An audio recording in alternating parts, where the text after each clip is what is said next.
Hello friends. आज हम लोग एक नया चैप्टर देखते हैं मैथमेटिक्स का, matrices and determinants. Basically class 12th का ये चैप्टर्स है, मैट्रिसेस एंड डिटर्मिनेंट्स। और बट इसको हम लोग कोई भी पढ़ सकता है, जो क्लास 11th के भी स्टूडेंट्स हैं, मतलब जो 10th के भी, या कोई कंपटीशन की तैयारी कर रहे हों, या आगे इसका भी यूज होता है बहुत सारा। या जो इसका जो एप्लीकेशन है वो कंप्यूटर पे बेस्ड होता है। जैसे कंप्यूटर के जो स्टूडेंट्स एरे पढ़ते होंगे तो उसमें 1D एरे, 2D एरे, मतलब कि 1 डायमेंशनल एरे और 2 डायमेंशनल एरे, सब में उसका मैट्रिसेस का कुछ यूज होता है। वैसे भी हमारी जो इमेजेज होती है हमारी डेस्कटॉप की या मोबाइल की, सब मैट्रिक्स के ही से मतलब बना होता है। तो मैट्रिक्स को पढ़ने के लिए ज़रूरी नहीं है कि जो बच्चे 10th या 11th के हो वो मतलब कि इसमें यूज हो उनका कुछ चैप्टर्स। जैसे आप क्लास 12th का और भी चैप्टर उठा लीजिए, जैसे कैलकुलस का कोई चैप्टर ले लीजिए, मान लीजिए डिफरेंशिएशन ले लिए, इंटीग्रेशन ले लिए, तो इसमें ट्रिगोमेट्रिक फंक्शन यूज होते हैं। जैसे साइन कॉस मतलब डेरिवेटिव करते हो तो इसका यूज होता है। बट इसमें ऐसा कुछ खास नहीं है, इसमें बस आपको एडिशन, सब्ट्रैक्शन, मल्टीप्लिकेशन आ गई, मतलब इसमें आप सीख सकते हैं। तो मैट्रिक्स का आगे ऑपरेशन है, उसमें होता है एडिशन, सब्ट्रैक्शन, कोई भी स्केलर क्वांटिटी को मैट्रिक्स में कब मल्टीप्लाई करे या ऐड करे, मतलब यही सब। तो सबसे पहले देखते हैं मैट्रिक्स होता क्या है। तो मैट्रिक्स क्या होता है? एक रेक्टेंगुलर एरे होता है। कैसा? नंबर्स का, फंक्शंस का भी हो सकता है, एक्सप्रेशंस का भी हो सकता है। जैसे देखिए, हम इसका पहले डिफिनीशन लिखते हैं मैट्रिक्स का। लिख सकते हैं हम लोग, it is a rectangular array. It is a rectangular array of numbers या एक्सप्रेशंस या फंक्शंस भी बोल सकते हैं आप, फंक्शंस। अब मैट्रिक्स का हम लोग डिनोट करते हैं, कोई भी कैपिटल लेटर हो सकता है, जैसे ए से डिनोट करते हैं। जैसे मान लीजिए इसको लिख सकते हैं, अभी लाइन जनरली मैट्रिक्स को हम लोग ऐसे भी लिखते हैं, मैट्रिक्स इज डिनोटेड बाय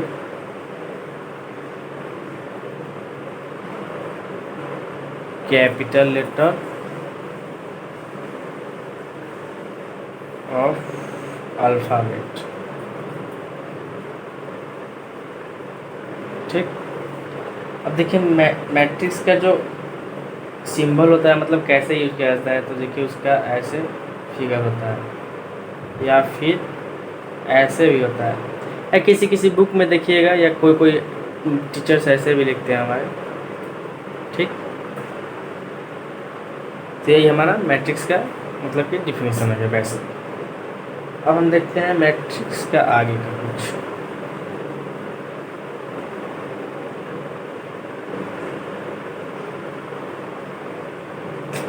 जैसे मान लीजिए कहीं अगर ऐसा दिया हो A I J, ठीक, M क्रॉस N, मान लीजिए क्या है, मतलब M क्रॉस N ऑर्डर का मैट्रिक्स है, और कहीं ऐसा कहीं लिखा हुआ है, इसका आप मतलब समझिएगा ijth एलिमेंट की बात कर रहा है। मीन्स क्या? ith row and jth column, मतलब कहीं भी ऐसे IAIJ लिखा है, उसका मतलब I का मतलब होता है रो और J का मतलब होता है कॉलम। जैसे ये कोई मैट्रिक्स हो गया A, मान लीजिए A11, A12, A13, A12, A22, A23। तो ये हमारा कैसा मैट्रिक्स है? तो ये हमारा 2x3 मैट्रिक्स है। कैसे? क्योंकि देखिए ये रो है, पहले तो जान लीजिए ये रो क्या होता है। रो होता है हॉरिजॉन्टल लाइन।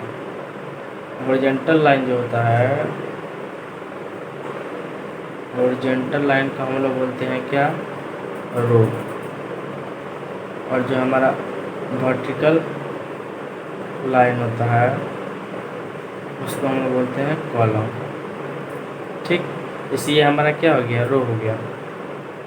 ये हमारा क्या हो गया? रो। और ये जो है हमारा सब, ये सब हमारा क्या हो गया? कॉलम। ठीक। तो देखिए हम नेक्स्ट देखते हैं।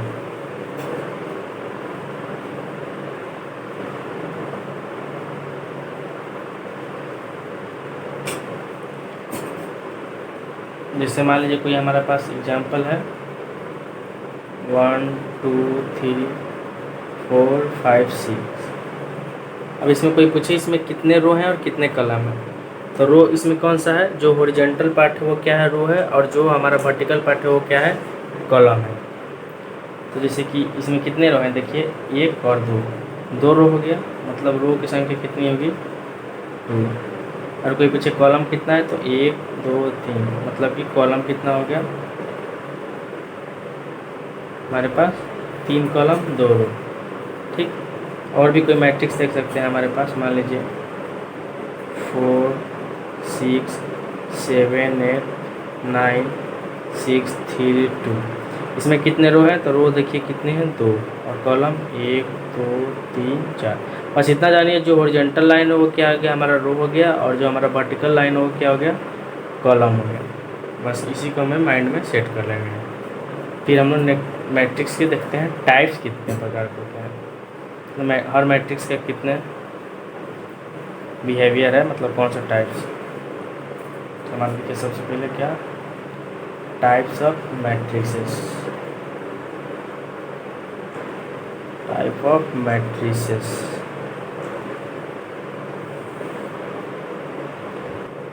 जो हमारे पास टाइप्स ऑफ मैट्रिसेस है उसमें से हमारा पहला है क्या,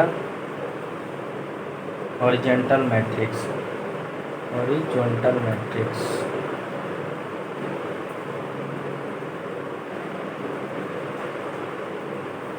नाम से ही आपको लग रहा है हॉरिजॉन्टल मैट्रिक्स कहने का मतलब वैसा मैट्रिक्स क्या जिसमें कॉलम की संख्या ज़्यादा हो रो से, मतलब कि कोई भी मैट्रिक्स हो जिसमें नंबर ऑफ रो क्या हो लेस देन हो नंबर ऑफ कॉलम से। मतलब लिख सकते हैं आप in horizontal matrix, in horizontal matrix number of rows is less than number of columns। जैसे आप एग्जाम्पल देख सकते हैं क्या, जैसे मान लीजिए 1 4 6 3 2 5। हमारे पास कोई एक मैट्रिक्स हो गया, मान लीजिए 1 1 और, इसमें रो की संख्या कितनी है, देखिए रो क्या होता है हॉरिजॉन्टल लाइन, और कॉलम क्या होता है वर्टिकल लाइन। तो ये हमारा रो हो गया, तो इसमें रो की संख्या कितना है, देखिए 1 2, तो इसको हमने लिख दिया 2, और कॉलम की संख्या है 3। ऐसे ये मैट्रिक्स कितना है 2 क्रॉस 3 ऑर्डर का। तो यही मैट्रिक्स हॉरिजॉन्टल मैट्रिक्स है, क्यों, इसमें रो की संख्या कितनी है, यहाँ पे ये कॉलम की संख्या देखिए 3 हो गया, और रो की संख्या यहाँ पे क्या हो गया 2 हो गया। इसी के कारण ये हमारा हॉरिजॉन्टल मैट्रिक्स है, क्योंकि इसमें नंबर ऑफ कॉलम्स ज़्यादा है नंबर ऑफ रोज से। फिर हम नेक्स्ट देखते हैं वर्टिकल मैट्रिक्स। वर्टिकल मैट्रिक्स में क्या होता है, इसमें नंबर ऑफ रोज ज़्यादा होता है नंबर ऑफ कॉलम से। मतलब लिख सकते हैं in vertical matrix, in vertical matrix क्या number of rows is greater than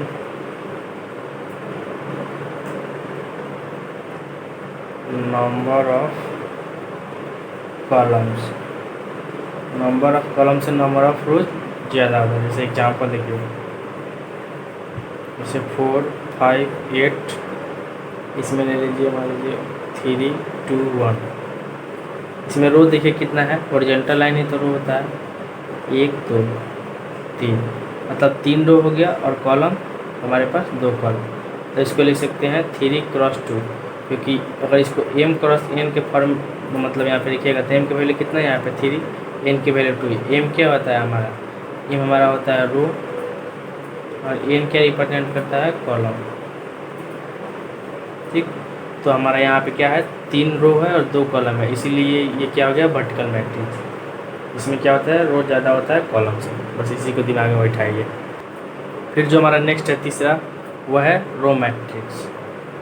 अब क्या हो गया, रो matrix.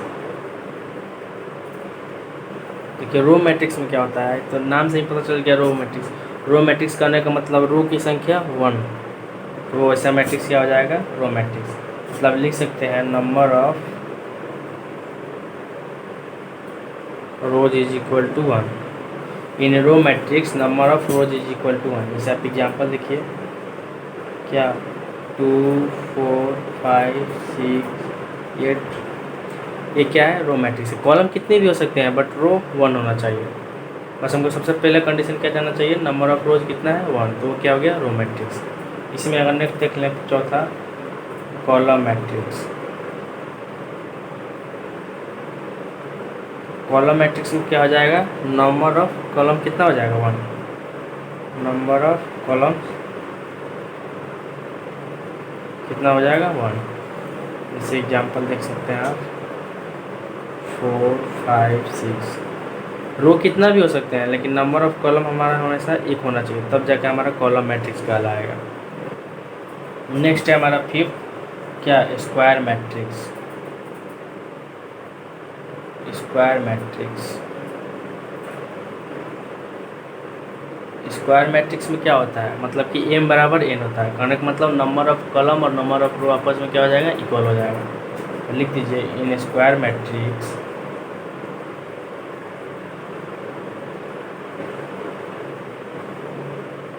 Number of rows is equal to number of columns. मतलब नंबर ऑफ रोज और नंबर ऑफ कॉलम्स आपस में इक्वल हो गए तो क्या, स्क्वायर मैट्रिक्स हो गया। जैसे एग्जांपल देखिए, जैसे क्या 2 4 6 3 5 7 8 9 3, ये देखिए हमारा 3x3 ऑर्डर का मैट्रिक्स है। क्योंकि इसमें रो की संख्या कितनी है, देखिए यहाँ पे 1 2 3, और कॉलम की भी संख्या कितनी है 1 2 3, इसलिए ये मैट्रिक्स कैसे हो जाएगा, स्क्वायर मैट्रिक्स। मतलब कि m क्रॉस m होना चाहिए, तब ये ऑर्डर m मैट्रिक्स हो गया। ठीक, अब थोड़ा एक मैट्रिक्स से एक छोटा सा एक चीज़ जान लेते हैं। जैसे कि मान लीजिए कोई एक मैट्रिक्स हो गया ऐसे, जैसे मान लीजिए A11 A12 A13 A22 sorry A21 A22 A23 A31 A32 A33, मतलब कि स्क्वायर मैट्रिक्स में ही। तो जो स्क्वायर मैट्रिक्स का ये वाला पोर्शन है, मतलब जिसमें आई और जे क्या है, आपस में इक्वल है, इसको बोलते हैं हम लोग प्रिंसिपल डायगोनल। Principal diagonal. और एक और चीज़ गौर करिए, देखिए ये आई है ये जे है, ये आई है ये जे है। इस मतलब प्रिंसिपल डायगोनल के जो ऊपर है हमारे, ये वाला, ये क्या है, इसमें आई क्या है, जे से छोटा है। मतलब ये सब क्या है, आई इज लेस देन जे। इसी का जस्ट नीचे वाला देखिए पोर्शन, ये जो है हमारे पास, इसमें क्या है, आई देखिए हमेशा क्या है, जे से बड़ा है, ये भी 3 से बड़ा है, तो इसमें क्या हो गया, आई जे से बड़ा हो गया। तो कहने का मतलब कोई भी एक स्क्वायर मैट्रिक्स है, अगर उसमें हम प्रिंसिपल डायगोनल ले लें तो ऊपर वाला क्या होता है, आई लेस देन जे हो जाता है, और नीचे वाला आई ग्रेटर देन जे हो जाता है।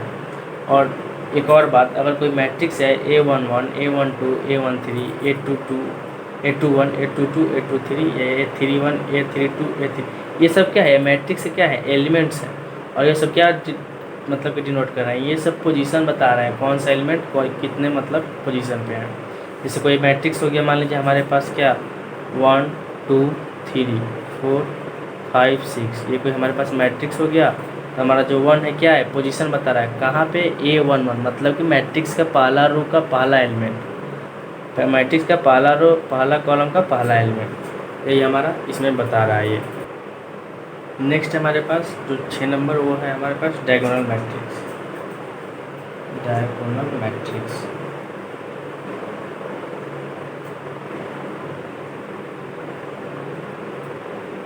कि डायगोनल मैट्रिक्स एक स्क्वायर मैट्रिक्स है।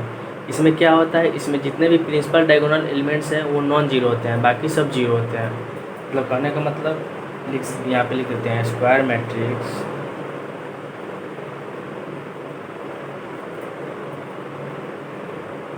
Having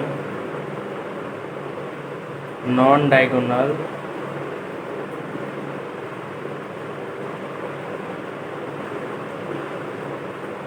elements are zero.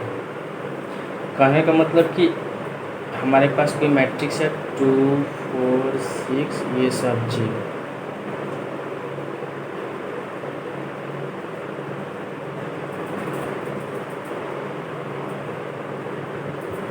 ठीक, 3 ऑर्डर का मैट्रिक्स है 3 क्रॉस 3, मतलब कोई स्क्वायर मैट्रिक्स है। स्क्वायर मैट्रिक्स में क्या होता है, नंबर ऑफ कॉलम और नंबर ऑफ रो आपस में क्या होते हैं, इक्वल होते हैं, तब वो डायगोनल मैट्रिक्स होता है। और जो डायगोनल मैट्रिक्स का जो प्रिंसिपल डायगोनल होता है, मतलब ये क्या होता है, प्रिंसिपल डायगोनल। ये सब क्या है, नॉन प्रिंसिपल डायगोनल, मतलब कि नॉन डायगोनल। तो ये सब जो एलिमेंट है, मतलब ये वाले, इसके ऊपर मतलब आई ग्रेटर देन जे, और मतलब आई लेस देन जे और आई ग्रेटर देन, ये सब क्या है, जीरो है। तब ऐसा मैट्रिक्स क्या होता है, डायगोनल मैट्रिक्स। जैसे ये हमारे पास एक डायगोनल मैट्रिक्स है, इसका प्रिंसिपल डायगोनल मतलब 4 to 9 है ना, ये जीरो हो सकता है। मतलब जो डायगोनल पार्ट है इसमें कभी क्या हो सकता है, जीरो हो सकता है, लेकिन ये वाला हमेशा जीरो होना चाहिए। इसमें नॉन जीरो जीरो दोनों हो सकता है, बट इसके अलावा मतलब कि नॉन डायगोनल एलिमेंट्स हमेशा जीरो होना चाहिए। डायगोनल एलिमेंट्स को लिखने का तरीका यह भी है, डायगोनल, और जैसे 4 to 9 इसके एलिमेंट्स हैं, प्रिंसिपल डायगोनल पर लिख सकते हैं 4, 2, 9। या डायगोनल एलिमेंट्स का हम डायरेक्ट लिख सकते हैं डिफिनेशन, ए इजकल टू, अगर कहीं ए आई जे दिया हो, एम क्रॉस एम दिया हो, मतलब सेम ऑर्डर का, क्योंकि स्क्वायर मैट्रिक्स है, एम और एन आपस में क्या होगा, इक्वल होगा। Is a diagonal matrix, is a diagonal matrix if and only if. I double F का मतलब होता है इफ एंड ओनली इफ। क्या, A I J zero for all I does not equal to J. या तो मतलब I does not equal to J, मतलब I जे के बराबर नहीं है, तो इसका दो ही कंडीशन आ रहा है। क्या, आई अगर जे से बड़ा हो सकता है, एक बार आई जे से कम हो सकता है। मतलब आई जे से यहाँ पे क्या है, कम है, और इधर क्या है, नीचे वाले पोर्शन में आई जे से, जैसे ये वाला पोर्शन है, इसमें क्या है, आई हमारा लेस देन जे है, इसमें क्या है, आई हमारा ग्रेटर देन जे है। तब इसी का ये डिफिनेशन लिखा हो गया है। मतलब ए आई जे जीरो कब, फॉर ऑल आई जे के बराबर जब नहीं हो, मतलब बराबर नहीं हो, तब हमारा ये डायगोनल मैट्रिक्स होता है। डायगोनल मैट्रिक्स के पास हमारे पास जो मैट्रिक्स होता है स्केलर मैट्रिक्स। क्या होता है, स्केलर मैट्रिक्स। स्केलर मैट्रिक्स है डायगोनल मैट्रिक्स ही, मतलब लेकिन इसमें डिफरेंस यही है कि इसका जो डायगोनल एलिमेंट्स है वो आपस में इक्वल होते हैं। डायगोनल एलिमेंट्स में क्या, डायगोनल मैट्रिक्स में क्या था, इसके प्रिंसिपल डायगोनल में डिफरेंट एलिमेंट हो सकते हैं, बाकी सब जीरो मतलब होना है, जो नॉन डायगोनल है। लेकिन स्क्वायर मैट्रिक्स में क्या है, कोई भी डायगोनल मैट्रिक्स और डायगोनल मैट्रिक्स करने का मतलब ए आई जे, मतलब कि A I J is equal to क्या, for all I does not equal to J, मतलब कि बाकी प्रिंसिपल डायगोनल के अलावा बाकी जितने भी एलिमेंट हैं सब जीरो होने चाहिए डायगोनल मैट्रिक्स में। तो वही डायगोनल मैट्रिक्स का ही केस है स्केलर मैट्रिक्स। इसमें क्या होता है, जितने भी इसके डायगोनल मैट्रिक्स के एलिमेंट है ये आपस में इक्वल होने चाहिए। तो यहाँ पर लिखते हैं अ diagonal matrix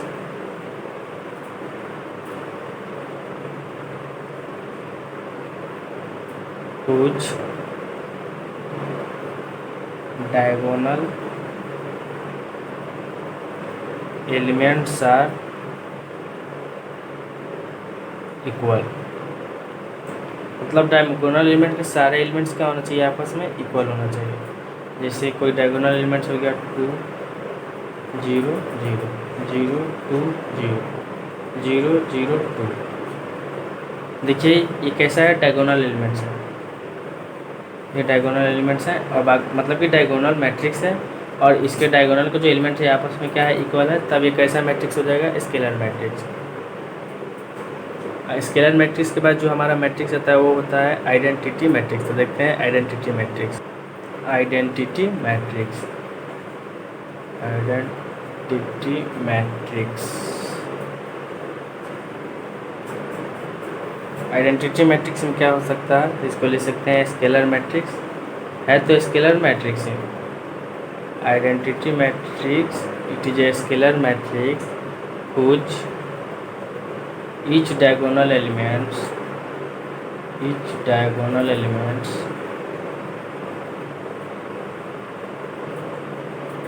is equal to 1। जब डायगोनल मैट्रिक्स मतलब कि जब स्केलर मैट्रिक्स के सारे डायगोनल एलिमेंट्स 1 हो जाए तब ये मैट्रिक्स कैसा हो सकता है, आइडेंटिटी मैट्रिक्स हो जाता है। जैसे 1 1 1,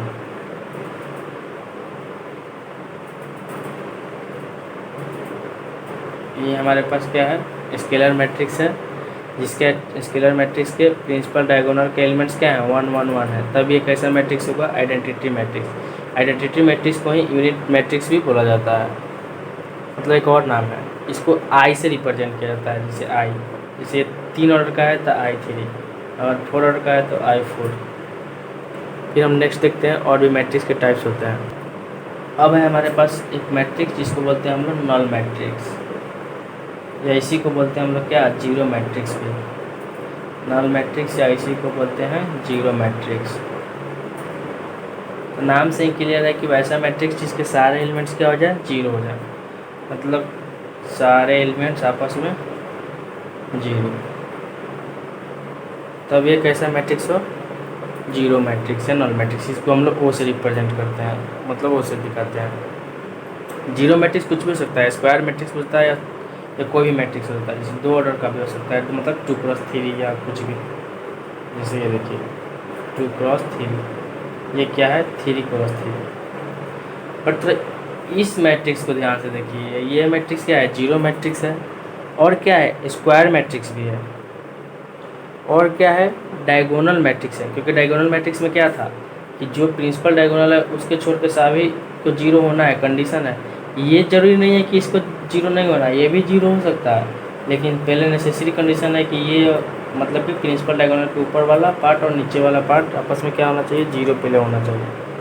ये स्केलर मैट्रिक्स बन सकता है, क्यों, स्केलर मैट्रिक्स में क्या है, सब आपस में इक्वल है, तो देखिए 0 0 0 आपस में क्या है, इक्वल है, मतलब कि आपस में इक्वल है, तो हो सकता है ये जीरो मैट्रिक्स में, ये मतलब कि स्केलर मैट्रिक्स में। अब जो हमारे पास मैट्रिक्स है वो है ट्रिएंगुलर मैट्रिक्स। अब जो है ये क्या है, ट्रिएंगुलर मैट्रिक्स। ट्रिएंगुलर मैट्रिक्स, ट्रिएंगुलर मैट्रिक्स में भी 2 मैट्रिक्स होते हैं। पहला क्या, अपर ट्रिएंगुलर मैट्रिक्स,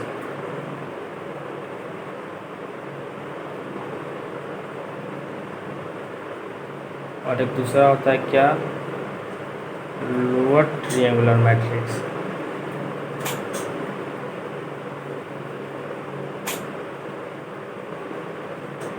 अब इसमें देखते हैं अपर ट्रिएंगुलर मैट्रिक्स क्या होता है और लोअर ट्रिएंगुलर मैट्रिक्स क्या होता है। देखिए अपर ट्रिएंगुलर मैट्रिक्स क्या होता है, मतलब कि प्रिंसिपल डायगोनल के सारे मतलब कि जो ऊपर वाले टर्म है, मतलब कि I ग्रेटर देन J, वो सब मतलब कि नॉन जीरो हो, और जो नीचे वाला पोर्शन है वो जीरो हो। मतलब देखिए यहाँ पे हम लिखते हैं अपर ट्रिएंगुलर मैट्रिक्स। जैसे देखिए अपर ट्रिएंगुलर मैट्रिक्स, अगर कोई A is equal to AIJ जब हो, मतलब सेम ऑर्डर का M क्रॉस है, मतलब कि स्क्वायर मैट्रिक्स ही तो होगा, तब ये अपर मैट्रिक्स होगा। इफ़ एंड ओनली इफ क्या, AIJ is equal to 0 for all I is greater than J। मतलब कहने का मतलब जैसे देखिए, जैसे हमारे पास सेम ऑर्डर का मैट्रिक्स मान लीजिए हो गया 2